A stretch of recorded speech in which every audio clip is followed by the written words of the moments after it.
자, 기도하고 시작하도록 하겠습니다. 사랑이 많으신 하나님, 감사합니다. 우리에게 주시는 하나님께서 주시는 마음과 그리고 그 빛으로 저희가 또한 오늘까지 함께 하심에 감사드립니다. 오늘 마지막 강의 들을 때에 저희 함께하여 주셔서 저희 안에 살아갈 수 있는 그 힘들과 그리고 저희가 딛고 있는 땅 안에서 주님의 말씀을 발견하는 그러한 것들을 계속해서 발견해 나갈 수 있도록 주께서 함께하여 주옵소서. 모든 것 가운데 함께 하실 줄 믿사오며 살아계신 예수 그리스도의 이름으로 기도드립니다. 아멘. 네, 그 보강으로 보내드린 30분짜리 영상 혹시 많이들 보셨나요? 네, 못 보신 분들도 계시지만 추후에 꼭 보시면 좋겠다라는 생각이 들고 그 영상이 중요한 이유는 아마도 영상 중에도 제가 강조를 했을 텐데 신약을 이해하는 데 있어서 중간기가 굉장히 중요하다. 특별히 신약에서 나눠지는 분파들, 종교적으로 왜 바리새인이 등장했고 사두개인이 등장했고 또 여러 가지 예수님이 왜 그런 상황을 겪었었는가, 그거는 사실 구약에는 없는 내용이어서 어느 정도 특별히 그런 이해가 있었으면 좋겠다라는 마음에서 여러분들에게 전했던 것이니까 꼭 시간 날 때 아직 안 보신 분들은 한번 보시면 좋겠다라는 생각이 듭니다. 자, 그래서 오늘은 이제 예루살렘으로부터 시작되었던 그 복음에 대해서 이야기를 좀 해보려고 합니다. 어디서부터 시작을 할 거냐면 예루살렘으로 바로 들어가는 건 아니고요. 사마리아 이야기를 한번 해보려고 합니다. 사마리아 이야기를 지난주에 그 보강 때 제가 조금 해드렸잖아요.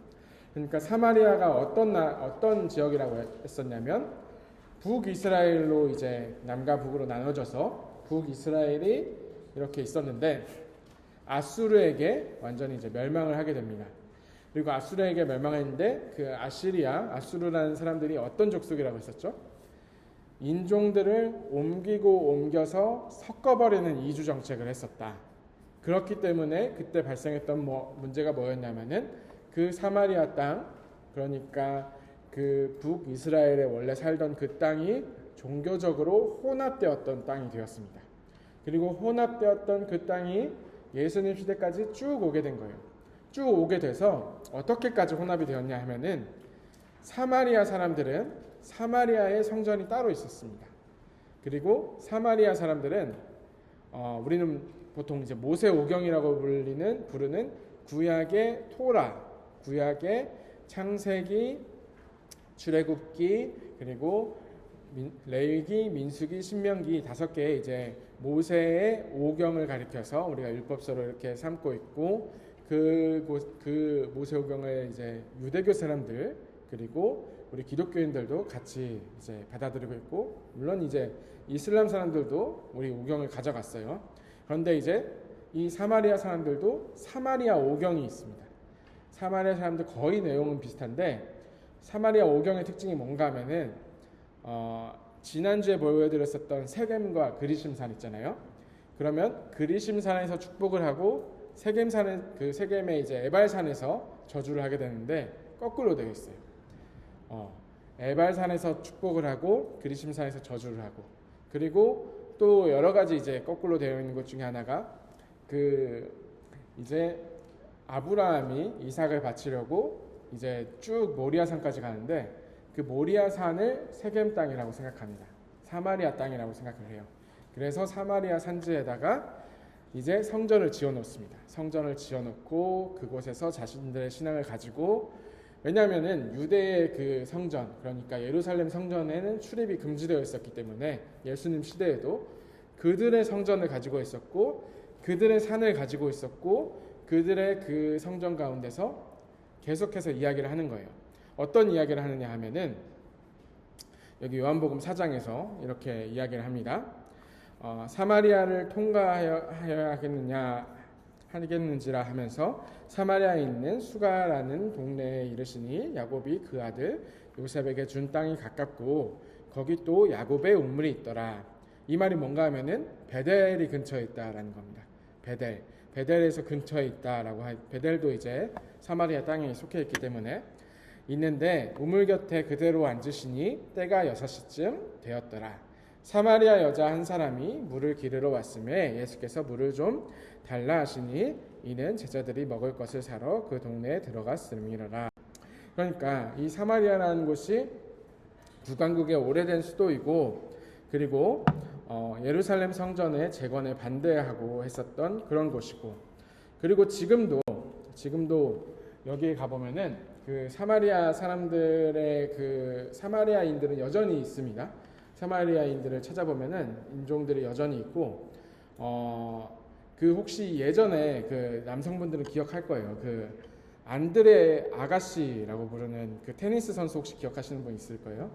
그 사람이 대표적인 그 사마리아 출신입니다. 사마리아 사람들은 여전히 그 자기들의 종교로 사마리아 경전을 가지고 있고, 그들이 이제 비슷한 이런 그 성전 같은 것을 지어놓고 에발산 그리심산 그 부근에 있는 것이 있습니다. 그러니까 그리심산과 예루살렘 이런 것들을 계속해서 이제 저울질하고 있었는데 예수님은 그것이 아니다라고 말씀을 하시면서 이제 쭉 내려가십니다. 하고, 그리고 쭉 뒤에 어떻게 나오냐면 예수께서 이르시되 여자여 내 말을 믿으라. 이 산에서도 말고 예루살렘에서도 말고 너희가 아버지께 예배할 때가 이르니라 하는데, 이게 어떤 맥락이냐면 그 수가성의 여인을 만난 뒤에 수가성의 여인이 자기의 그 신앙이 어디에 있어야 되느냐 하면서 어떻게 믿어야 하느냐 하면서 예수님께 했었던 질문이 누구는 이 산이라고 하고 누구는 저 산이라고 하고 더러는 저 산이라고 하는데 산이 어디냐라고 질문을 합니다. 산이 어디냐라고 질문했던 이유가 뭔가 하면은 그 사마리아 땅에 사마리아 신전에 있었던 그 에발산과 그리심산 세겜 땅이 있었고, 그리고 유대인들은 뭐라고 했었죠?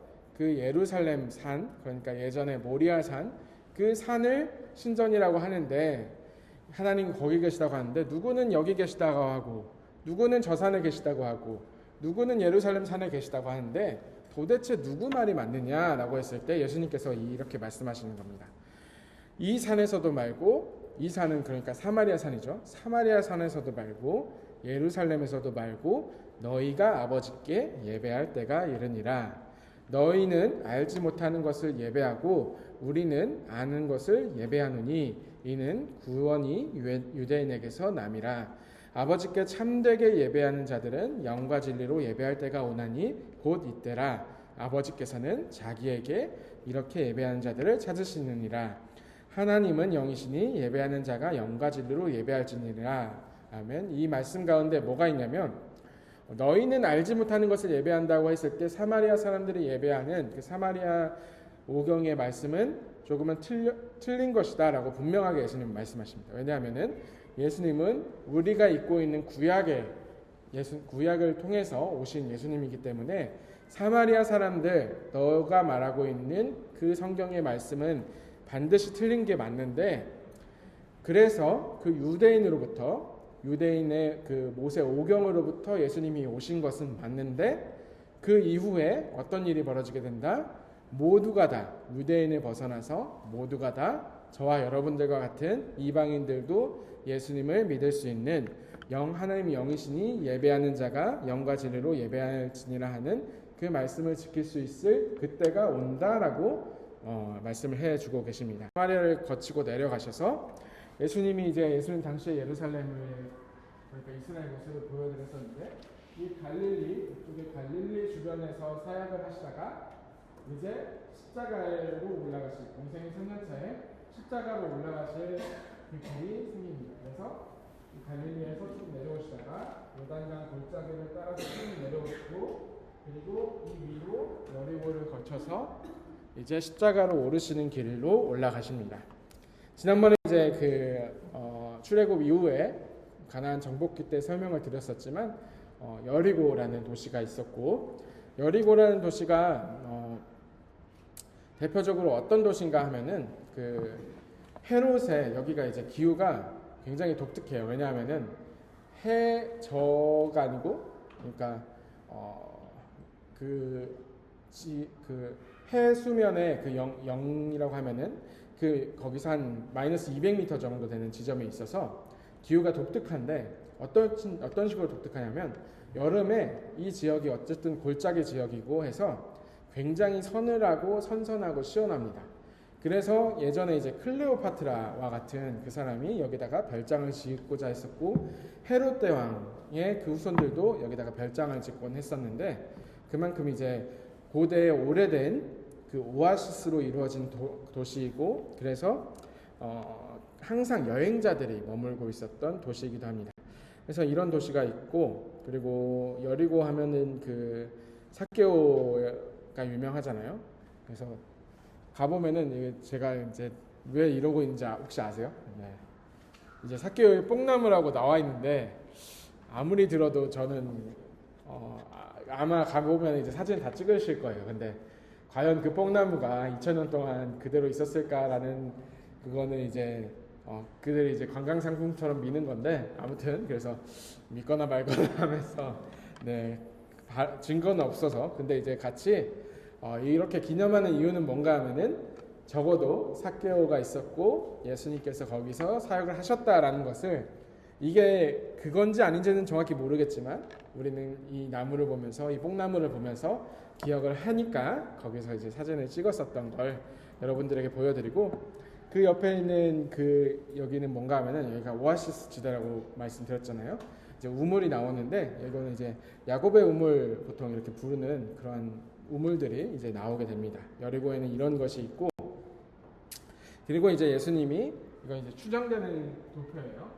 이렇게 쭉 골짜기를 따라서 여리고에 올라가셔서 이 베다니 쪽으로 올라가십니다. 베다니 쪽으로 올라가시는데, 중요한 게 뭐냐면은 이제 가나안 땅을 제가 이렇게 설명을 드렸었잖아요. 가나안 땅, 이스라엘 땅을 설명을 드렸을 때 유다 산맥이 있고 동쪽에 고원지대가 있고, 이렇게 이게 이쪽에 서쪽이라고 하고 이게 동쪽이라고 하면은, 이렇게 부딪혀서 골짜기를 이루고 그 산맥을 이루는 지점이다라고 했었고, 유다 산맥, 특별히 이제 예루살렘에 있는 곳은 골짜기 위에, 산 위에 있는 고지대라고 말씀을 드렸습니다. 그래서 저기 여리고로부터, 요단 골짜기로부터 예루살렘에 이르기까지 말 그대로 올라가는 길입니다. 이것을 이제 어떻게 생각하시면 좋겠냐면, 계속 이제 오르막을 올라가죠. 십자가에 올라가는 건 역시도 올라가는 길이죠. 예수님은 그러니까 골짜기 바다 밑에 있는 그 지점부터 쭉 올라가시는 거예요. 쭉 오르고 오르셔서 이제 예루살렘으로 향하게 되는데, 예루살렘 바로 앞에, 그러니까 예루살렘 동편에 베단이라는 나사로의 동네가 있습니다. 베단이라는 나사로의 동네에 금요일, 그러니까 예수님께서 돌아가시기 바로 일주일 전에 도착을 하십니다. 예루살렘으로부터 한 4km 정도 떨어진 것이고, 여기서 이제 마리아가 지극히 비싼 향유를 이제 부었고, 그리고 예수님께서 안식일, 그러니까 안식일의 개념을 잘 생각해 보셔야 되는데, 안식일이 유대인들의 기준은 저녁부터, 해가 졌을 때부터 새로운 하루가 시작이 됩니다. 그래서 안식일이라고 하면은 어떤 날인가 하면은, 금요일에 해가 졌을 때가 안식일이 시작이에요. 금요일에 해가 졌을 때 안식일이 시작이 되고, 그리고 나서 토요일을 보내고, 토요일에 해가 다시 질 때까지 안식일을 섬긴다라고 생각하시면 됩니다. 그래서 토요일에 그 안식일에 마리아의 기름을 부음을 받고 그 안식일을 보내셨고, 그리고 이 베다니에서 조금만 더 가게 되면은, 그때 지난번에 영상을 보여주고 있었는데, 지금 이 영상을 찍고 있는 것이 감람산. 예수님께서 이 감람산 동산에 오르셔서 항상 기도하셨다라고 기록이 되어 있는데, 이 베다니에서 조금 가다 보면은 이 감람산이 나오고, 다시 왕의 골짜기라고 하는 골짜기를 거쳐서 올라가야 이 예루살렘이라는 곳이 나오는데, 이 감람산에서 그 예루살렘을 보면은 저 정도 이제 풍경이 나옵니다. 그래서 이 감람산에서 길을 따라가서 쭉 이렇게 내려가는 길이 있어요. 내려가는 길을 통해서 이제 올라가시게 되고, 이제 나귀를 타고 입성을 하게 되고, 그 주변에 그 백성들이 종려나무 가지를 흔들면서 여기서 호산나를 외치면서 예수님의 입성을 반겼었던 일이 일어나게 됩니다. 그래서 이제 이게 예루살렘 전체의 지도다라고 말씀을 드리면, 이런 예루살렘에서 기드론 골짜기랑 이쪽으로 해서 지나가고 이쪽이 이제 동편에서 이렇게 올라와가지고 들어가게 되고 그곳에서 이제 어디로 향하게 되느냐 하면은 여러분들이 다 아시는 이 솔로몬의 성이 아니죠. 헤롯 대왕이 다시 증축했었던 이 성전으로 들어가시게 됩니다. 그리고 여기로 들어갔을 때 사진 하나 더 보여드리면 이게 이제 모형도입니다. 지금은 없기 때문에 이 모형도만 보여드리는 거고 이곳에서 말씀을 이제 가르치시기 시작합니다. 말씀을 여기에 있는 그 돔 있죠? 금색 돔 이게 그 아랍인들의 굉장히 중요한 것입니다. 왜 중요하냐면 마호메트가 있죠. 마호메트가 그러니까 이슬람을 어떻게 이해하시면 좋겠냐면 이슬람은 10세기 전에 그러니까 한 7, 8세기쯤 해가지고 서기로 그때에 생겨났었던 종교인데 기독교 문명이 이제 로마에서 이제 본격적으로 시작이 되고 공인화되면서 어떻게 바뀌었냐면 유대계 그리스도인이 있고 그리고 로마인들을 위주로 하는 그리스도인들이 있습니다. 그래서 유대계 그리스도인들이 주로 어디서 활동했냐면 이집트 바로 위에 알렉산드리아 있죠. 알렉산드리아를 주로 이제 활동을 했었고 그리고 헬라계 그리스도인들이라고 부르는 분파가 있어요. 이건 굉장히 어려운 건데 다 잊으셔도 돼요. 그냥 들어주세요. 그런 분파가 있는데 그런 분파는 로마에 있었던 그 당시에 이제 헬라 철학들 그리고 그리스 로마 철학들을 받아들여서 많이 이제 성장을 했습니다. 그렇게 성장을 했었던 그 헬라계와 그리고 유대계가 있어요. 유대계가 있는데 이 유대계가 알렉산드리아의 멸망과 함께 뿔뿔이 이렇게 막 흩어지게 돼요. 흩어지게 되면서 유대계 그리스도인들이 주었던 그 대표적인 여러 가지 그 믿음과 신앙들이 있는데 그게 어디로 많이 흘러가게 됐냐면 그 안에서 떠돌다가 그 유대계 그리스도인들이 떠돌다가 그들의 믿음이 그 아랍권에서 돌게 됩니다. 실제로 거기에도 교회들이 많았었는데 그러다가 마호메트가 등장을 한 거예요.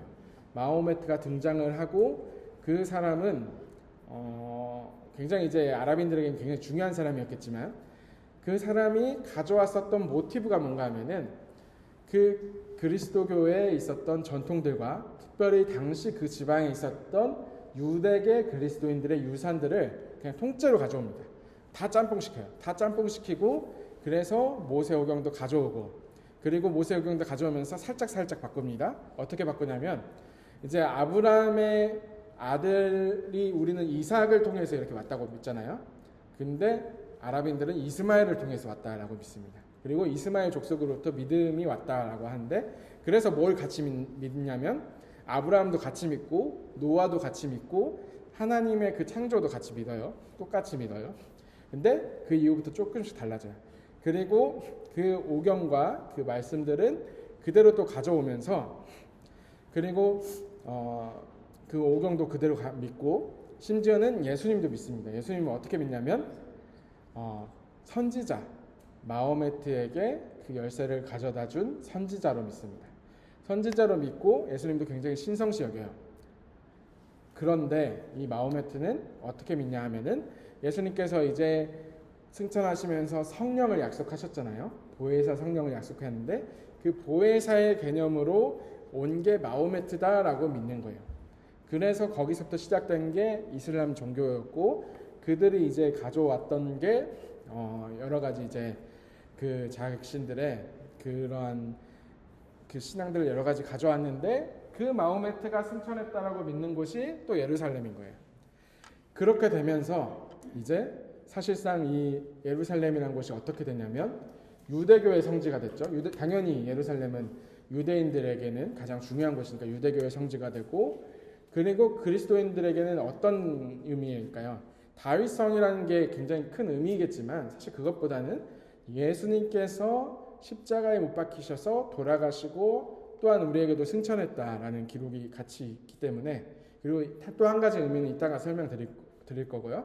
그리고 마찬가지로 마호메트 또한 승천했다라고 믿기 때문에 여기는 종교적으로 서로가 타협할 수 없는 곳이 되었습니다. 서로가 타협할 수 없는 곳이 되었고, 그렇기 때문에 계속해서 전쟁을 치르고 있고, 그리고 여기 지역은 이 금색 돔이 있는 그 지역만큼은 이슬람의 그 영향권 아래 있다라고 보시면 됩니다. 그렇기 때문에 유대인들은 저곳을 다시 찾겠다라는 일념 아래 통곡의 벽에서 같이 기도하고 있다라고 생각하시면 됩니다. 이게 이제 짧게 이런 히스토리가 있었다라는 것을 간략하게 말씀을 드리고, 그런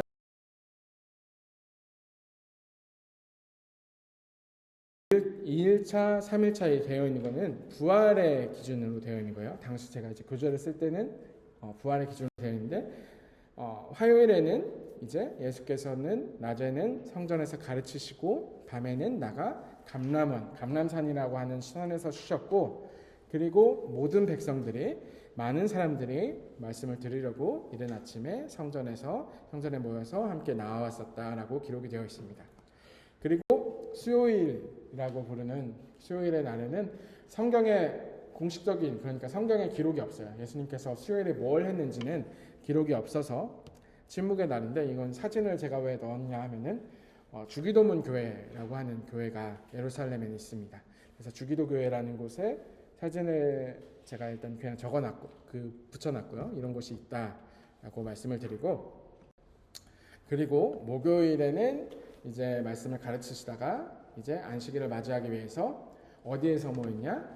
마가의 다락방이라고 부르는 곳에서 모였는데, 우리가 생각하는 다락이 보통 이제 건물의, 우리 개념은 건물의 짜투리가 다락이라고 하잖아요. 그러니까 우리 그 정서에서는 건물의 짜투리를 다락이라고 하는데, 그건 사실 우리말로 번역을 할 게 없어서 그렇게 된 거고, 이 이스라엘 유대인들의 다락방이 뭔가 하면은 밑에 이제 제일 아랫칸에 영층이죠. 그들에겐 영층인데, 영층은 보통 가축들이나 하인들이 같이 머물고 그 위에 1층부터 이제 거주를 해요. 그리고 거주를 한 다음에 제일 꼭대기 층에는 뭐가 있냐 하면은 이렇게 큰 돔 아치 형식으로 둔 다음에 거기에는 굉장히 큰 홀 같은 거, 그리고 거실 같은 곳이 있어요. 거기에서 같이 모여가지고 이제 서로 같이 식사도 하고 이야기도 나눌 수 있는 것. 물론 이제 그만큼 잘 살아야겠지만, 이제 마가 요한이 잘 살았다라는 기록도 있기 때문에 그곳에 모였었다. 그리고 여기서 뭘 했었죠? 바로 최후의 만찬이 일어나게 됩니다.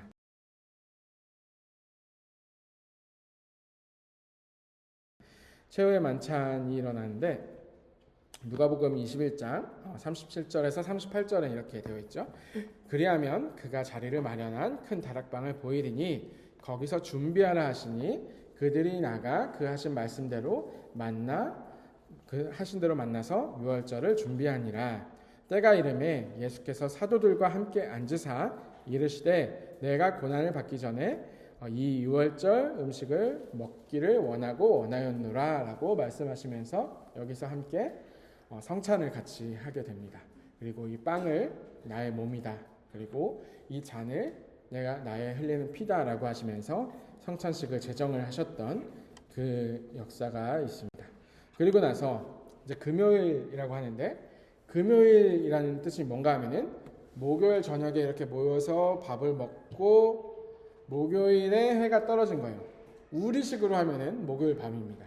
그 목요일 밤에 예수님이 무엇을 하셨나요? 유다의 배신을 알고 겟세마네, 아까 그 보였었던 감람산에서 살짝 올라가다가 옆에, 그러니까 올라가던 길에서 오른쪽으로 살짝 틀면은 겟세마네거든요. 그 겟세마네 동산에서 기도를 하셨습니다. 그래서 기도를 하시고 나서 거기서 이제 잡혀갔던 거죠. 이제 유다가 꼰질러서 이제 로마의 사람들이 찾아와서 예수님을 잡아갔고, 거기서 이제 모두가 다 혼미백산에서 뿔뿔이 흩어졌는데, 거기에는 뭐 지금도 이제 기념하는 그 겟세마네 뜰이 있고 만국교회 같은 교회가 있습니다. 여기가 아마 그 그리스 정교회 쪽에서 관리하는 교회이고요. 그리고 예루살렘의 교회들은 그 십자군 시대 이전부터 수많은 교회들이 이제 종파가 생겼잖아요. 카톨릭이 있고, 카톨릭보다 더 먼저 국교화됐었던 게 그 아르메니아의 교회입니다. 아르메니안 교회도 굉장히 세요. 그러니까 교세가 세다는 게 아니라 전통으로 알아줍니다. 전통으로 알아주고, 그리고 그리스 정교회는 본인들이 카톨릭보다 더 변질되지 않았다라고 하고, 그리고 하나가 더 있는데 하나가 에티오피안인가 그럴 거예요. 그래서 보통은 이제 4개의 교회, 에티오피아 교회, 아르메니아 교회, 그리스 정교회, 카톨릭 해가지고 4개의 종파들이 예루살렘에 각각 그 여러 가지 교회들을 나눠 갖고, 특별히 이제 베들레헴의 예수 탄생교회는 4교회가 담당 구역이 다릅니다. 4교회가 나눠져서 어디는 여기 청소하고 어디는 저기 청소하고 하는 그런 구역들이 각각 다 달라요. 대신에 뭐 예를 들면 베들레헴 교회 같은 경우는 카톨릭 교회고, 아까 그 만국교회 같은 경우에는 정교회 교회고 해서 여러 가지 분파들이 서로 이제 각각 다르게 운영을 하고 있는데, 우리 개신교는 지분이 사실상 거의 없다. 우리는 뛰쳐나온 자식들이기 때문에, 개혁을 외치고 뛰쳐나온 자식들이기 때문에 그것들을 가지고 오지는 못했다. 이렇게 알고 계시면 될 것 같아요. 대신에 사실 여기 가보면은 어디 교회다 구분하진 않아요. 서로가 뭐 구분해서 너네는 어디에서 왔냐라고 구분하진 않고, 서로가 다 각자의 성경이 아니죠. 같은 성경에서 그 의미는 똑같이 받아들이고 있기 때문에, 특별히 이제 복음서 같은 경우에는 그 내용은 동일하기 때문에 특별히 이제 가서 뭐 교파가 다르다고 해서 뭐 배척을 받거나 하진 않습니다. 단지 우리가 헌금하는 수입이 어디로 가느냐 이런 차이가 있을 뿐이지, 네, 그 정도 차이가 있다. 그리고 워낙에 이게 어떻게 보면 관광 상품처럼 됐잖아요. 그래서 관리는 참 잘 되어 있다라고 말씀을 드릴 수가 있습니다. 그 관리가 잘 되어 있는 것 중에 하나가 비아 돌로로사라는 거예요. 비아 돌로로사가 뭔가 하면은 예수님께서 십자가를 지고 올라가셨던 길.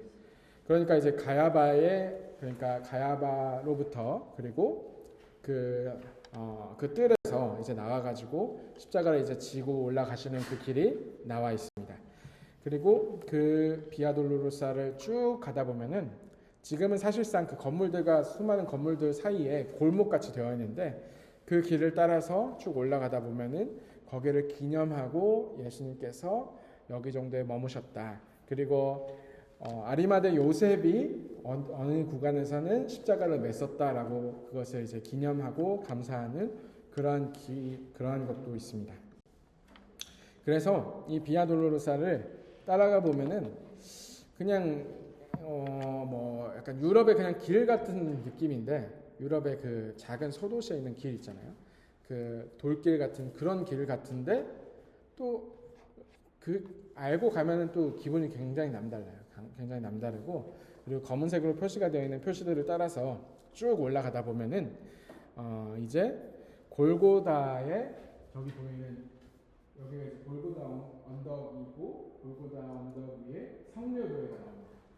성묘교회가 나오고, 그 골고다 언덕은 지금 우리는 그냥 이제 언덕에 십자가에 이제 돌아가셨다라고 기억을 하지만, 오랫동안 이제 그리스도인들은 그것을 이제 기억하고 기념하면 무엇을 하나요? 항상 교회를 세웁니다. 그것을 기억하기 위해서 항상 교회를 세우기 때문에 이제 그 예수님께서 돌아가셨던 그 십자가 자리에다가 성묘교회를 지었고, 지금 보이는 게 예수님께서 매달리셨던 그 십자가의 자리다라고 기억하고 기념하는 교회가 있습니다. 근데 이게 확실히 여기가 예수님께서 돌아가셨던 그 십자가의 자리입니다라고 알려주는 분은 아무도 없어요. 아무도 없고, 그리고 당시에 숭배하셨던 분들 역시도 그때 국교는 아니었기 때문에 거기다 뭐 마크를 해놓거나 할 수 있는 상황은 아니었기 때문에, 단지 우리가 후대에 거쳐서 4세기에 이제 공인된 후에 찾아가서 여기를 다시 성지화시키면서 일어났었던 작업 중에, 여기서 우리가 예수님께서 돌아가셨던 것을 기념하자라고 골고다로 불렸던 그 자리로 가서 지었던 게 바로 이 성묘교회고, 성묘교회는 이제 위에서 보면은 그냥 여기 이제 십자가 달려있는 이게 이제 성묘교회입니다. 이 성묘교회에 비잔틴 양식으로 지어진 게 이제 성묘교회고, 그리고 이제 예수님께서 뭐 누이셨다라고 이제 기억을 하려고 한 건지 이렇게 되어 있고, 예수님이 누이신 곳에 관처럼 이렇게 해놨어요. 관처럼 해놓고 살짝 이렇게 빨갛게 되어 있어요. 그래서 빨갛게 되어 있는데 그것을 이제 보면서 예수님께서 우리를 위해서 돌아가신 것을 기억하고 기념하는 장소가 마련이 되어 있다라고 말씀을 드릴 수가 있습니다.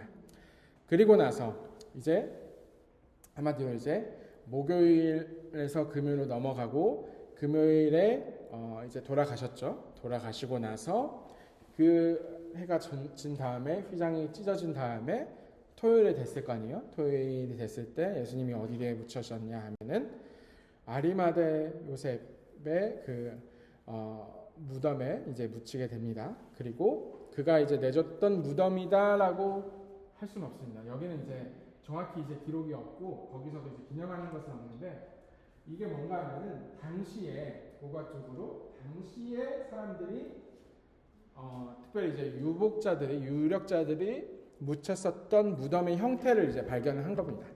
그러니까 여기가 예수님께서 묻혔다라는 것이 아니라 예수님께서 이런 형태의 무덤에 묻혔겠구나라고 이거는 이제 우리가 다 알 수 있는 거죠. 이런 형식의 무덤에 아마도 묻히셨겠구나라고 생각을 할 수가 있습니다. 그래서 여기서 예수님께서 묻히신 다음에 그 다음에 이제 일요일이 됩니다. 일요일 안식일에 이제 무덤에 들어가셔서 그곳에 계시다가 안식일을 지나서 주일에 어떻게 됐죠? 무덤의 문을 여시고 부활하셔서 그 이제 사람들의 곁으로 육신을 다시 회복하신 뒤로 다시 우리에게 오시게 됩니다. 그렇게 우리에게 오신 다음에 이제 맞이했던 게 일요일이잖아요. 주일이잖아요. 그래서 우리는 이 토요일, 그러니까 유대인들이 안식일로 기념하는 이 안식일을 우리가 주일로 삼지 않은 이유는 뭘까요? 바로 예수님께서 무덤을 이기시고 부활하신 날이 주일이기 때문에, 그리고 주일은 사실상 오늘 이 날은 항상 예수님이 돌아가셔서 부활하셨던 그 부활을 기념하는 작은 부활절로, 52주의 주일은 전부 다 작은 부활절이거든요. 그 부활절로 기억하고 기념하기 때문에 우리는 일요일을 주일로 삼고 있습니다. 그거는 이제 잘 알고 계시면 좋을 것 같고, 그래서 이제 뭐 제칠을 안 지거나 아니면 뭐 여호와의 증인이나 뭐 토요일을 막 지킨다라고 하는데, 그건 이제 구약에서는 안식일을 지킨다라고 하지만 우리는 안식일을 넘어서서 부활을 하신 하나님을 믿기 때문에 주일을 지킨다라는 것, 토막 상식으로 알고 계시면 좋을 것 같고, 그리고 이제 40일에 그 부활하신 뒤에 그 사역을 마치신 다음에 무엇을 하셨나요? 이제 예루살렘에서 다시 승천하셨다라는 기록이 있습니다. 승천하셨다라는 기록이 있고, 이제 예루살렘에 가보면 승천교회라는 곳이 있습니다. 승천하셨다라고 하는 그 믿음을 가지고 있는 그 교회가 있어서 여러분들 잠 깨시라고 가져왔는데 승천하셨다라는 것을 따라해 보려고 이렇게 승천하시진 않았을 건데 네, 승천하셨다. 여러분들도 같이 이제 무릎 건강하게 같이 잘 보존하셔서 같이 가서 같이 승천하시길 승천하셨다라고 하시면 좋을 것 같습니다. 그리고 나서 이제 예수님께서 이제 6월절에 돌아가셨잖아요.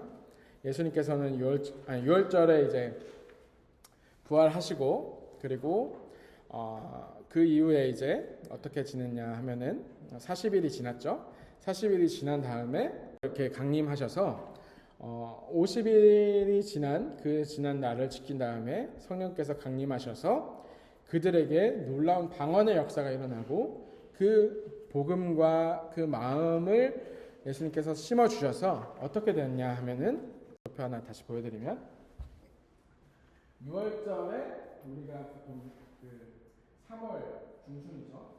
이 6월절이나 부활절은 음력을 따릅니다. 음력을 따르기 때문에 우리가 매번 이제 부활절을 다른 거예요. 그래서 음력을 따라서 가다가 이제 늦은 비가 올 때쯤이 6월절인데, 6월절이 지나고 50일이 지난 뒤에, 50일이 지나면 뭐가 끝나냐 하면은 보리의 추수가 끝나게 됩니다. 보리의 추수가 끝나는 그때를 77절 오순절로 이렇게 삼고 있었는데, 그 오순절에, 그러니까 77절에 무슨 일이 일어나게 됐느냐? 바로 예루살렘에 예수님께서 그때로부터 수많은 사람들이 아시아는 보통 이제 지금의 튀르키예 지방입니다. 튀르키예 지방과 본도와 부르기아, 밤빌리아와 갑바도기아, 이거는 현재 이제 튀르키예 북쪽 지방들, 중부 지방들을 이야기하고, 그리고 애굽과 바데와 메데, 그러니까 그 애굽은 이집트고, 그리고 바데와 메데는 그 동쪽에 지금의 그 중동 쪽을 뜻합니다. 그래서 수많은 사람들이 이제 왔는데 그들에게 각각 담대하게 하여 주시는 성령님께서 임하셔서 모여 있었던 사람들이 이제 전부 다 흩어지는 역사가 일어나게 됩니다. 그래서 이 예루살렘에서 일어난 일을 어떻게 생각해 보시면 좋겠냐면, 성경에서는 하나님께서 임하셔서 흩으시는 사건이 2번 나옵니다. 첫 번째가 뭔가 하면은 하나님께 가까워지려고 올라가던 그 바벨탑이 사람들이 각각의 언어를 주셨을 때 언어가 이제 통하지 않아서 흩어졌던 사건들이 벌어집니다. 흩어졌던 사건들이 벌어지고 그들이 이제 서로가 교류가 없어지는 사건이 발생하는데, 그 이후에 성령님께서 오시던 그때에도 사람들이 모여 있었는데, 그 사람들에게 성령님이 모여서 이제는 하나님께 올라가는 게 아니라 하나님께서 내려오셨죠. 성령 하나님이 내려오자 그들이 다시 흩어집니다. 각자의 각각의 언어, 그리고 각 지방의 언어로 흩어지는데, 그들이 흩어질 때는 무엇을 가져갔다? 하나님의 복음을 가져가게 됩니다. 그러니까 똑같이 흩어짐의 사건이 발생하는데 바벨탑의 사건이 역전되는 일이 일어납니다. 바벨탑의 사건이 역전되면서 그들이 이제 각자 자기 언어로 복음을 듣게 되고, 그 복음이 유대인에게서만 머물러 있었던 복음이 이제 비로소 성령님과 함께 나아가는 발을 가지고 나아가게 되었다라고 할 수가 있습니다. 이게 이제 사도행전의 2장의 이야기고, 이것으로부터 이제 선교가 시작이 되었다라고 말씀을 드릴 수가 있습니다. 그래서 아직 할 게 너무 많이 남았는데 좀 빨리 넘어갈게요. 그래서 이제 베드로와 요한이 솔로몬 행각에서 복음을 전했다라는 게 이제 사도행전 말씀이고 5, 6장의 말씀이고, 그리고 솔로몬의 행각은 뭐 이렇게 있으면은 여기서 이 오른편에 이게 이제 행각이 기둥 밑에 있는 일종의 복도와 같은 곳인데, 여기서 말씀을 전해서 이제 안진뱅이가 일어났던 사건이 있었다라고 말씀을 드리고, 그리고 이제 그 오순절이 우리에게 중요한 이유, 성령 강림절이 중요한 이유가 뭔가 하면은 성령님께서 내려오셔서 복음을 들고 흩어지게 했었잖아요. 복음을 들고 흩어지게 하면서 그 흩어짐을 위해서 세웠던 게 있습니다. 세우셨던 게 뭔가 하면은 바로 교회입니다. 우리가 속해 있는 교회가 오순절 성령 강림으로부터 시작이 되었다라고 모두가 다 그렇게 믿고 있어요. 예수님께서 복음을 전파하셨을 때부터 교회가 만들어진 게 아니라, 교회가 비로소 만들어진 교회의 생일은 항상 오순절이고 성령 강림절이에요. 이거는 분명히 여러분들이 기억하시면 좋겠습니다. 그래서 성령 강림절에 우리에게 하나님께서 만들어주신 공동체가 있는데 그게 교회고, 왜냐하면 복음을 들고 나가야 되기 때문에 교회를 세워졌기 때문에 예루살렘의 교회가 세워집니다. 예루살렘에서 시작을 했으니까 예루살렘 교회가 세워졌는데, 이 흩어지는 사람들을 지원하고 흩어지는 사람들을 보내기 위해서 누구를 세웠다? 집사들을 세웠습니다. 7집사를 세웠고, 지금으로 말하면은 교회의 장로나 목사들에 해당하는 사람들인데, 그 사람들을 선출해서 행정과 재정을 일임해서 그들로부터 이제 복음이 전해질 수 있도록 지원하는 역할을 교회가 비로소 하게 되었다. 그래서 교회에 이제 세워질 때 그 모습을 여기서 우리가 생각해 볼 수가 있어요. 일단은 첫 번째로 이제 성령님이 오셔야 교회가 세워지는 거고요. 성령님의 역사가 있는 곳이 교회이고, 그리고 동시에 선교적으로 복음을 들고 세상 가운데로 나아갈 수 있는 곳이 되어야 교회가 된다. 그리고 각각의 이제 직분자들이 있잖아요. 직분자들이 세워지는 까닭이 무엇인가 하면은, 직분자들은 선교를 그러니까 복음을 세상 가운데로 드러낼 수 있도록 지원하고 그들을 돕기 위해서 여러분들에게 직분을 주셨다라는 것을 기억하시면 좋겠습니다. 그 중에서 가장 유명한 집사님이 있죠. 스데반 집사님이 일곱 일꾼 중에 한 명이었는데 복음을 전하다가 돌에 맞아서 순교를 하고 최초의 그리스도인 순교자가 됩니다. 근데 이 순교를 하시고 나서 그 당시에 그때 누가 있었냐? 바울이 그 자리에 있었다라는 것이고, 그리고 또 다른 집사 중에 한 명은 빌립이 있습니다.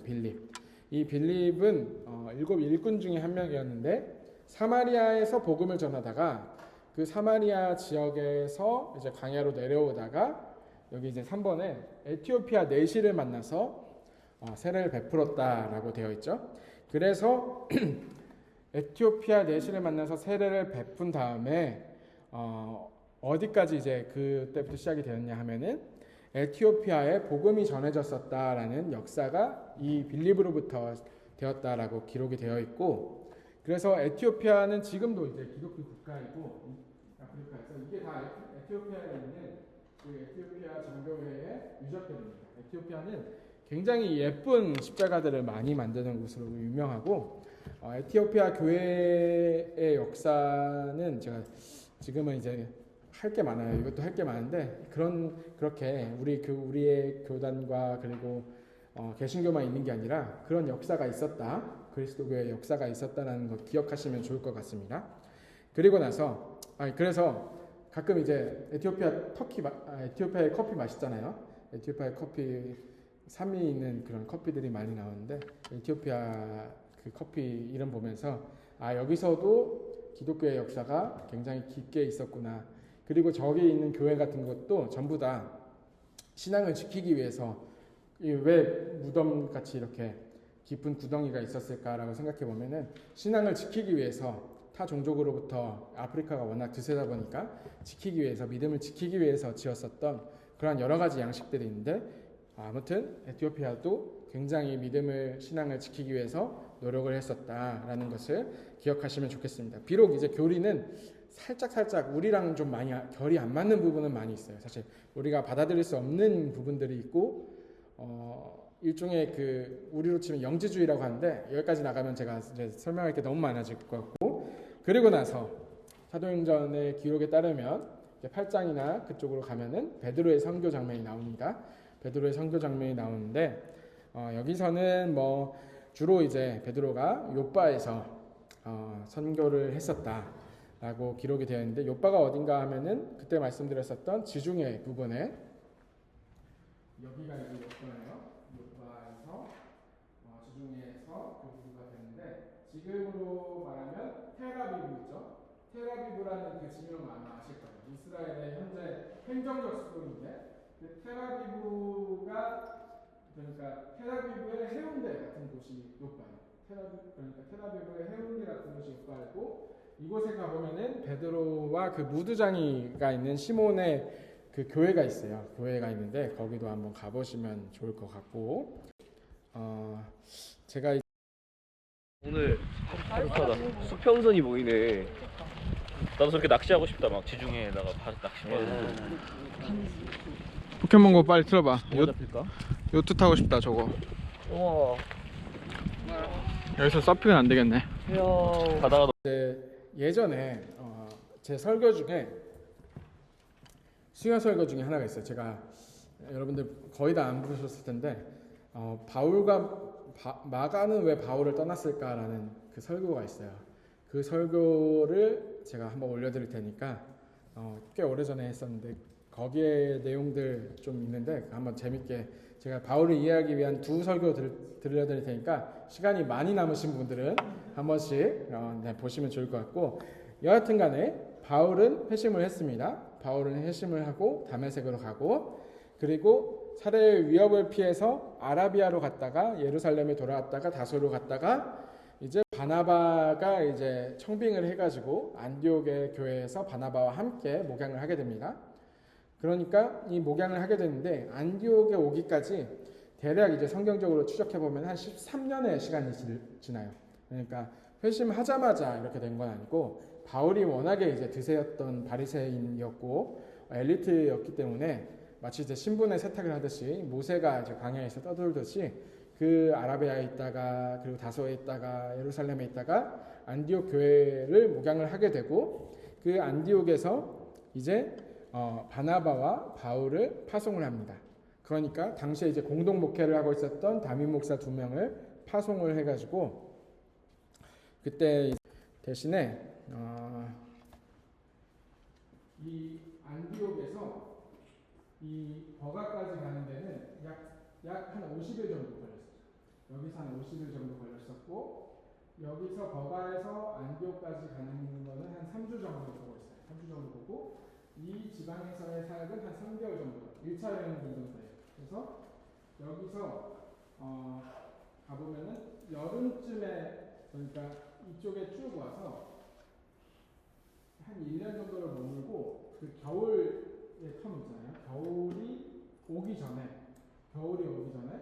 봄에 시작을 해서 그러니까 아주 추운 겨울을 여기서 맞이하지 않기 위해서 겨울이 끝나기 오기 전에 쭉 내려와서 왔었던 그 기록이 있는데 이게 이제 1년 정도로 잡고 있습니다. 1차 여행은 1년 정도로 잡고 그리고 2차 여행 같은 경우에는 굉장히 이제 한 도시에 2차, 3차부터는 한 도시에 머무는 경우들이 좀 생겼잖아요. 그래서 이걸로 보여드려야겠다. 굉장히 큽니다. 엄청 커요. 엄청 큰데 얼마나 크냐 하면은 성지답사 때를 예를 드릴게요. 성지답사 때 우리가 이제 배를 타고 이스탄불에서 왔어요. 이스탄불에서 와서 여기 드로야까지 4시간에 걸려서 차를 타고 내렸어요. 4시간 차를 타고 걸려서 여기서 한 4시간, 여기서 한 7시간 간 다음에 쭉 여기 갑바도키아까지 갔는데 갑바도키아까지 버스로 이틀길을 타고 왔습니다. 네. 비행기를 안 탔죠, 저희가. 네. 그래서 여기서는 저희가 비행기 탔었나요? 기억이 안 나요? 비행기가 아니라 여기서 버스 타고 왔어요. 버스 타고 가고 비행기도 이스탄불에서 가는 길이 있어요. 네. 그래서 그랬었다. 네, 제가 갔던 게 헷갈리는데 아무튼 이 키르케 지방은 이쪽이 엄청나게 커요. 엄청나게 크고 우리나라 비교했을 때 정확한 척도가 기억이 안 나는데 한 지방마다 굉장히 큽니다. 굉장히 크고 이게 가까워 보이는데도 몇백 킬로씩은 나온다. 몇백 킬로씩은 가야 된다라는 거를 그냥 일단 말씀드릴게요. 네. 그러니까 어마어마하게 걸으셨고 어마어마하게 넘어가셨고 했을 것이다 라고 말씀드릴 수가 있습니다. 네, 또 다른 질문 있을까요? 이방인인가요? 네, 이방인입니다. 유럽 사람인가요? 루디아는 어느 유대인이 아니라고 했죠. 네, 유대인이 아니고 그리고 루디아는 리디아 혹은 뭐 그 지방 대기다라는 뜻이에요. 루디아 지방 대기다. 그러면 그 유럽 사람들의 언어가 네, 그 당시는 그 헬라에 워낙에 강했었다라고 말씀드렸듯이 헬라어가 사실상 국제 통용어였습니다. 그래서 헬라 사람이었겠거니라고 그냥 생각하면은 다 맞긴 해요. 네. 전도를 할 때 언어가 통해야 되는데. 네. 바울이 애초에 근데 로마인이었기 때문에 특별히 문제는 없었을 것이다 라고 추정을 해볼 수가 있습니다. 바울이 어디서 먼저 시작을 했다? 안디옥, 현재 이제 안타키아라고 부르는 당시에는 도시의 여왕이라고 불릴 만큼 굉장히 큰 도시였는데 이 지역에서 그 지방이 그때 이제 요단 골짜기 말할 때 대륙과 대륙이 부딪혀서 판을 이뤘다고 했잖아요. 판과 판이 부딪혀서 지질학적으로 굉장히 어려움이 있었는데 어떤 어려움이 있었냐? 안디옥에 대지진을 일으킵니다. 그것도 한 번이 아니라 3번을 걸쳐서 일으켜가지고 지금은 사실상 이 당시의 도시가 완전히 쑥대밭이 몇 번이 돼요. 쑥대밭이 몇 번이 되고 완전히 무너진 다음에 그 다음에 이제 새로 세워진 도시가 저 정도 도시다라고 말씀을 드릴 수 있고 여기는 이제 바로 항구가 없기 때문에 그 밑으로 내려가서 실루기아라는 곳에서 배를 타고 갑니다. 배를 타고 이제 출발을 합니다. 출발을 해서 키프로스, 사이프러스라고 부르는 곳에서 이제 바울이 1차적으로 전도 여행을 하게 돼요. 거기서 전도 여행을 하는데 이 키프러스 쪽을 가보신 분은 아마 거의 없겠지만 굉장히 이제 아름다운 지중해 섬입니다. 지중해 섬인데 여기에는 여러 가지 또 많이 있어요. 워낙에 이제 전설들이 많은데 뭐 나사로가 돌아와서 복음을 전했었다. 나사로의 무덤이 여기 있었다. 뭐 이렇게 되어 있고 아까 이제 그 정확한 그 연도 같은 거 있잖아요. 그거는 제가 그 계산해 놨던 게 있는데 그 표를 한 번 더 방에다 올려드릴게요. 그리고 이 지역이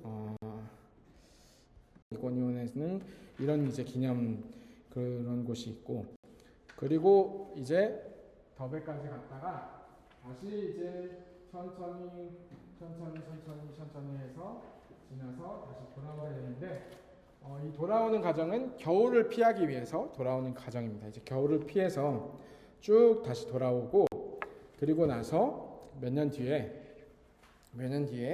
바울이 이제 2차 전도 여행을 떠나게 되는데 2차 전도 여행을 떠날 때 여기서는 이제 바나바와 갈라서게 됩니다. 바나바는 요한의 삼촌이기 때문에 사실 마가 요한을 다시 데려가야 되지 않겠냐라고 바나바가 말하자 바울은 그럴 수 없다라고 하면서 이제 전도팀이 이제 나눠지고 바울은 신라와 함께 출발하게 됩니다. 그래서 안디옥에서 바나바는 살라미 쪽으로 구브로로 다시 돌아갔고 그리고 바울과 신라는 이제 올라가서 다소로 가게 되는데 문제가 뭔가 하면은 이 다소는 이제 바울이 워낙 잘하는 곳이죠. 바울 고향이니까. 근데 이 주변에 보통 이제 타우러스 산맥이라고 부르는 엄청난 큰 산맥이 있습니다. 그래서 길리기아 지방에 거기를 지나서 더베를 지나서 다시 루스드라 예전에 갔었. 타우러스 산맥을 이제 찍어보면은 이런 산맥입니다. 이런 산맥을 바울이 건너갔을 것이다. 쉽지 않은 육로죠. 쉽지 않은 육로고 왜 그 육로가 워낙에 위험했냐 하면은 그 당시에는 뭐 누가 지켜주겠어요. 워낙에 치안도 안 좋고 어렵고 힘든 그 지역을 이제 지나서 출발을 하게 됩니다.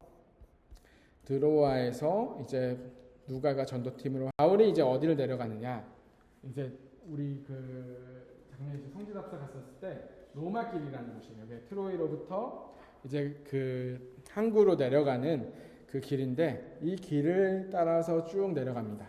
길을 따라서 내려가서 합류하고 그 길을 내려가서 이제 여기서 선교를 떠나기 위해서 이 항구에서 배를 타게 됩니다. 배를 타서 드로아 지방에서 배를 탄 다음에 배를 타고 올라가게 됩니다. 여기만 넘어가면 바로 마게도니아에서 올라가서 사모드라게라는 섬을 가고 그 섬에서 올라가서 어떻게 말씀을 전할까 하다가 그때 이제 성문 밖에서 옷감장사 루디아를 만나고 그리고 루디아가 복음을 받아들이자 그곳에서 세례를 베풀었는데 거기가 바로 이 루디아의 세례터라는 곳입니다. 네, 루디아의 세례터에서 세례를 받고 그 빌립보라는 곳 역시도 굉장히 큰 도시예요. 여기가 이제 빌립보 전체 터예요. 터 사진인데 거기서 이제 복음을 전하다가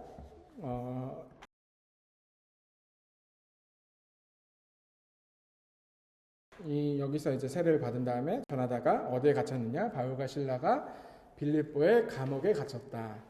물론 이거 역시도 확실치 않지만 많은 사람들이 같이 기억을 하고 있습니다.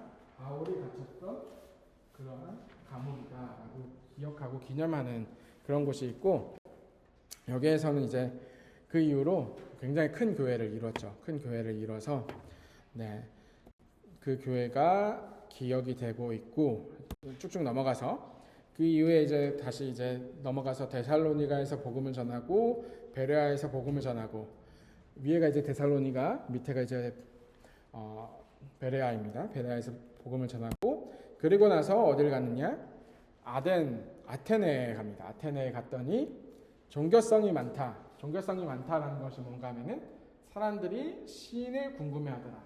신을 궁금해하기 때문에 어디에 왔느냐? 저기가 이제 아레오바고 언덕이에요. 아레오바고 언덕에서 여기 있죠. 여기 우리 그 팀에서 같이 사진 찍었던 건데 이 아레오바고 언덕에 올라가서 그 밑에 이제 쭉 광장처럼 펼쳐져 있는데 여기서 이제 서로 이제 마치 이제 토론 배틀 를 하게 되는 거예요. 너의 신이 옳으냐, 나의 신이 옳으냐, 그 논설을 하는 그러한 것이 있는데 그 토론을 했었고 여기서 그들이 할 수 있는 말로 복음을 전하게 됩니다. 그리고 나서 아테네에서 조금 더 내려가면 어디가 나오느냐? 고린도가 나옵니다. 고린도는 그 당시에 가장 부유했었던 항구 도시예요. 가장 부유했었던 항구 도시고 많게는 50만 명이 살았었다라고 추정을 하고 있는데 여기에 있었던 그 고린도에서 복음을 전하게 됩니다. 복음을 전했고 그때 무슨 일이 있었냐 하면은 글라우디오 황제가 이제 유대인들을 로마에 많이 살았었는데 그 다 쫓아낸 다음에 로마인들이 막 몰려오면서 어디에 머물렀냐 하면은 그들 역시도 이제 유력한 도시로 많이 왔을 거 아니에요. 그래서 고린도나 아니면 안디옥 이런 곳으로 많이 갔는데 에베소나 거기에서 고린도로 왔었던 그 로마인들을 받아들여서 같이 이제 고린도에서 사역을 하고 그리고 고린도에서 이제 복음을 전하게 됩니다. 고린도에서 복음을 전하다가 그 이후에 에베소로 넘어갑니다. 에베소 역시도 굉장히 큰 도시입니다. 에베소 역시도 큰 도시였고 저기 이제 팀하고 같이 찍었었던 사진 바로 뒤에가 그 에베소에서 가장 유명한 에베소 도서관인데 지금도 가보면 엄청나게 커요. 그렇죠, 최 집사님? 네, 기억하시죠? 네, 여기가 어마어마하게 크고 도로도 잘 되어 있고 이곳에서 말씀을 전했었다. 그리고 에베소가 나중에 보면은 이제 일종의 기지 역할 그리고 바울을 지원하는 기지 역할을 계속해서 하는 것을 보게 됩니다. 그리고 나서 이제 쭉쭉 넘어갔어요. 바울이 이제 3차 전도 여행을 떠나서 다시 이제 안디옥에서 시작해서 갈라디아를 거쳐가지고 에베소에서 꽤 오래 머물다가 이제 유럽을 한 바퀴 돌고 나서 이제 밀레도로 와서 편지를 쓰게 되는데 바울의 3차 전도 여행은 뭐 이렇게 이야기를 합니다. 얼마 있다가 떠나 갈라디아와 부르기아 땅을 차례로 다니며 모든 제자를 굳건하게 하니라 라고 기록이 되어 이 지방이 갈라디아라고 되어 있는데 이거는 뭐 그냥 상투적인 갈라디아 표시고 비시디 안디옥 있었죠. 비시디 안디옥 그 바울이 최초의 이방인들에게 말씀 전했었던 비시디 안디옥 이고니온 더베 이 지역이 갈라디아 지역입니다. 그러니까 갈라디아서라고 했을 때 그 최초로 복음을 전했었던 그 지방에다가 바울이 너무 화가 나가지고 너네들 똑바로 안 해 하면서 칭찬 하나도 없이 그 정말 한 큐에 그 썼던 것처럼 느껴지는 서신서가 갈라디아서인데 정말 어찌나 화가 났었는지 거기에서 제대로 똑바로 해라라고 갈라디아서를 기록을 하고 그 이후에 이제 마게도니아와 헬라 지역을 돌아봤었다라고 그렇게 기록이 되어 있습니다.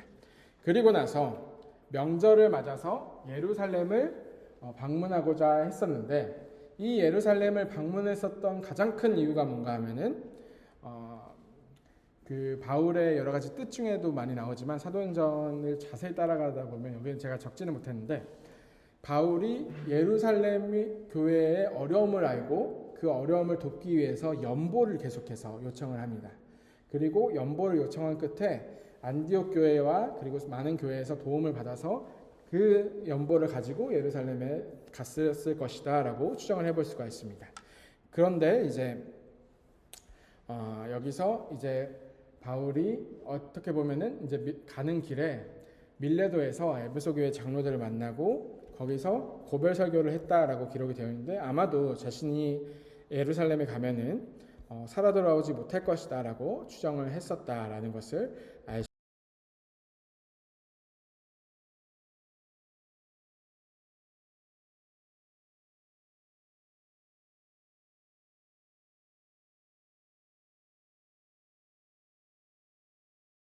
있어서 성전 안뜰 유대인들이 있었던 뜰로 데리고 왔었다라고 이제 오해를 받으면서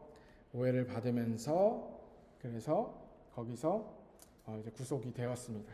구속이 되었고 이 로마서의 이야기는 그 연보라고 해서 오해를 받았는데 바울은 이제 그동안의 전도여행, 선교여행을 통해서 계속해서 이방인들에게 말씀을 전했었잖아요.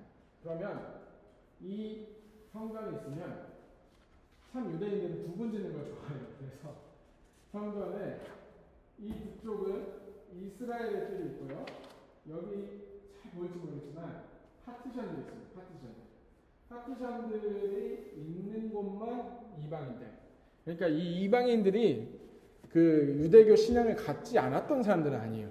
그런데 그 하나님을 믿으면서도 너네 피는 이방인들이니까 이방인들은 여기까지밖에 못와라고 하면서 만들어진 게 이방인의 뜰이고, 이방인의 뜰에 있던 사람들을 끌고 와서 한 이야기인데 한번 읽어보시면 좋을 것 같고요.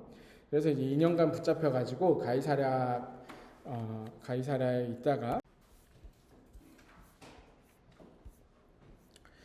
그 여행마다 조금씩 달라요. 1차 여행 같은 경우에는 1년 정도만 다녔었고, 2차 여행 같은 경우에는 한 도시에 머무는 시간이 길었었기 때문에 고린도 같은 곳에서 꽤 오래 2년씩 머물렀었고,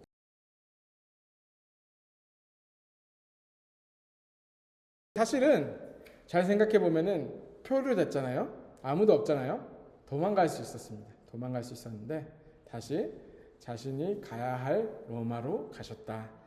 그리고 자택에 연금이 되셨다.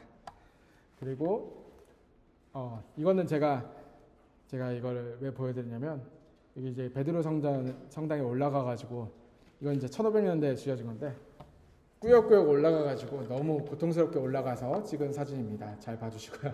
로마는 멋진 곳인데 여기서 순교를 하셨다. 여기서 바울은 이태를 자기 셋집에 머물면서 자기에게 오는 사람들을 다 영접하고 하나님의 나라를 전파하고 예수 그리스도를 가르쳤는데, 그 뒤에 또 한 번 잡혀서 이제 감옥에서 이제 굉장히 갖가지 고통을 당하다가 황제가 바뀌었을 때 순교하셨다라고 이제 많은 이들에게, 제목이 정확히 뭔지는 모르죠. 네. 제목이 뭔지는 모르지만 그리스도인들이 다 같이 이제 당시에는 뭐 같이 했었고, 그리스도인들이 주로 잡혔었던 명목이 뭔가 하면은 보통은 우상숭배입니다. 우상숭배 혹은 이제 신성모독 죄가 커요. 왜냐하면 황제를 받아들이지 않았고, 그리고 신성모독 중에 가장 큰 오해를 받았던 게 뭔가 하면은 이제 그 뭐냐면 근친을 한다. 얘네들은 근친을 한다라고 생각했어요. 왜냐하면 서로 형제와 자매라고 불렀다라고 하면서 그런 것도 있었고, 식인을 한다라고 하는 뭐 온갖 억측이 다 있었어요. 식인을 한다라는 그 추측이 뭔가 하면은 이것이 나의 몸이다, 이것이 나의 피다라고 했던 성찬식을 그 예배 드릴 때마다 했었거든요. 그 성찬의 제정의 의미 때문에 식인을 한다라고 했었고, 결과적으로는 그 유대인들을 잡아들였었던 이유는 당시에 그 황제들이 유대인들을, 그러니까 그리스도인들을 일종의 자기들의 그 죄를 덮기 위해서 그런 장치로 많이 삼았었다라고 말씀을 드릴 수가 있습니다. 여러 가지 이제 해석들이 있으니까 그 부분들은 참조해 보시면 좋을 것 같고요. 그거는 이제 각가지 많은 사람들이 연구를 많이 해주셨고, 그리고 나서 한 명 또 기억해야 될 게 이제 사도 요한이죠. 5분 안에 끝내보겠습니다. 사도 요한인데 가장 마지막까지 복음을 전했고 반무섬에 유배가 되었고, 12명의 제자 중에 11명 모두 다 순교를 했는데 이 사도 요한만이 순교를 하지 않았다라고 기록이 되어 있습니다. 왜냐하면은 순교를 할 당시에, 순교를 하기 직전에 그 독주를 뱀이 와서 먹어버렸다라는 전설이 있는데 뭐 그거는 잘 모르겠고, 사도 요한은 끝까지 예수님의 어머니였던 마리아를 지켰고, 그리고 마지막까지 제자들을 거뒀고, 그 제자들이었던 폴리캅이나 이런 사람들이 있어요. 그런 사람들을 통해서 복음을 전했었던 역할을 했었고, 뭐 요한계시록에 이제 7교회들이 있습니다. 7교회들, 에베소는 건너뛰고요. 두 번째 뭐 서머나 교회는 이런 지금도 있는 교회입니다. 이게 이제 폴리캅 순교교회라고 해서, 지금 서머나라는 것을 그 이름을 잘 보면은 이즈미르라는 도시예요. 그 튀르키예의 서쪽의 끝에 있는 큰 항구 도시인데 공업 도시예요. 그 도시에 조금 거의 흔적은 남겨져 있지 않고 서머나의 그 폴리캅을 기념하는 폴리캅 순교교회가 저렇게 작게 조금 남아 있습니다.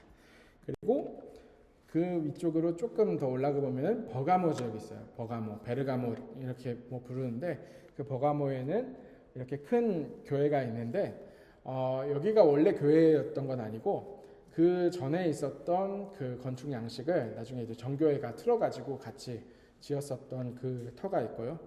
그리고 뭐 두아디아라 교회도 있습니다. 두아디아라 교회 가보면은 여기 이제 도시가 있었고 저기 유대인 회당 형식이 남겨져 있는 것을 볼 수가 있어요. 그리고 사대교회 같은 것도 있어요. 사대교회는 사대란 지역도 굉장히 큽니다. 이게 얼만큼 큰지 안 큰지 모르겠을 것 같아가지고 일부러 이제 사람들 여기 있고 저희 같은 팀이고 거꾸로 찍은 거예요. 이 건물 거꾸로 찍었는데 어마어마하게 큰 도시. 이게 뭔가 하면 유대인들의 회당이에요. 유대인들의 회당과 유대인들이 워낙에 이제 큰 힘을 가지고 있었기 때문에 유대인 회당 재단에서 여기를 복원시키기 위해서 튀르키예 정부에다가 계속해서 후원금을 넣어요. 그래서 지금 복원되는 사업이 천천히 지금 이루어지고 있는 것을 볼 수가 있습니다. 그리고 칭찬을 많이 받았었던 필라델피아 교회에 가보면, 필라델피아 지역에 가보면은 성요한교회라는 곳이 있어요. 성요한교회에 가보면은 물론 이제 터밖에 안 남았지만 그런 교회가 남겨져 있고, 여기는 나중에 혹시 튀르키예의 성지답사를 가게 되면 튀르키예 그냥 여행 패키지와는 또 조금 더 다른 것 같아요. 이런 교회는 못 가는 교회도 많아서 빌라델피아 교회도 갔었고, 그리고 라오디게아 교회가 있습니다. 라오디게아는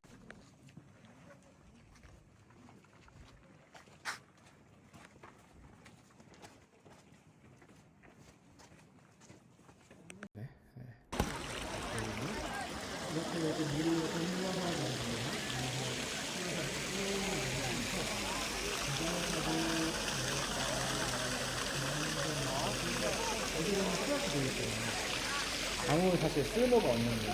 왜냐하면 제일 위에서는 따뜻하니까 온천이 되고 제일 밑에서는 쉴 수 있는 호스터가 되고, 근데 가운데에 있는 뜨뜻미지근한 물들은 아무것도 쓰잘데기가 없죠. 그런 의미에서 뜨겁거나 차갑거나 둘 중에 하나만 똑바로 해라 라는 것이 나왔다. 뜨뜻미지근하게 하지 말라라고 하는 말씀이 나왔다라는 것을 여러분들께 마지막으로 설명을 드리면서, 네, 그러면은 저거를 드려야 되는데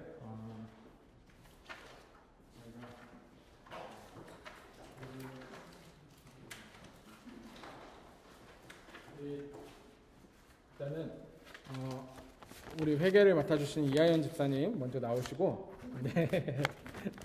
제가 이거 이하연 집사님께 대표로 드릴 테니까 박수로 한번 맞아주시고요. 네. 제가 한번 읽어드리겠습니다.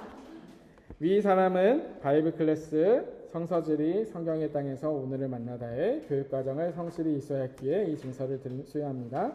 2026년 6월 14일 높은 듯 덕소교회 담임 목사 오대식. 네, 감사합니다. 그래서 여기에 우리 작년교육부에서 잘 준비해 주셨는데 나가실 때 꼭 받아가시고, 이제 베데스다로 오늘 못 오신 분들 중에 베데스다에서 받으실 분들은 제가 좀 챙겨가도록 하겠습니다. 그동안 이제 강의 들으시느라 너무 고생 많으셨고, 네, 뭐 같이 사진 한번 찍을까요? 네, 제가 이렇게 찍을게요. 제가 이렇게 좀 들어오셔서 사진 찍겠습니다. 하나, 둘. 네. 그동안 정말 고생 많으셨습니다. 네. 자, 그래도 끝나니까 마지막 기도하고 마치도록 하겠습니다. 사랑이 많으신 하나님, 감사합니다. 저희가 성서지리 과목 정말 힘차게 숨가쁘게 달려왔습니다. 하나님, 저희가 여기까지 달려오는 동안 주께서 보여주셨던 여러 가지 장면들과 그리고 그들의 생각하고 생활하는 방식들 여러 가지들을 보여주셨는데, 하나님, 그것을 잘 묵상하면서 우리들이 살아가는 이 땅에서 어떻게 살아갈지, 그리고 우리들에게 주시는 그 말씀이 무엇인지를 분별하고 찾아갈 수 있는 한 명 한 명 되게 하여 주셔서 한 명 한 명 그 살아가는 터전과 가정과 그리고 만나는 이들마다 주님의 복음을 전할 수 있는 그러한 이들로 각자를 세워 주시옵소서. 언제나 건강할 수 있도록 주께서 지켜주시고 함께 하실 수 있도록 우리의 마음들을 돌봐주셔서 우리 교회에서도 계속해서 같은 믿음, 같은 신앙 그리고 같은 마음으로 계속해서 함께 신앙생활을 해나갈 수 있는 저희가 될 수 있도록 주께서 함께 하여 주시옵소서. 감사드리며 살아계신 예수 그리스도의 이름으로 기도드립니다. 아멘. 네, 여러분 감사합니다. 네, 고생 많으셨습니다.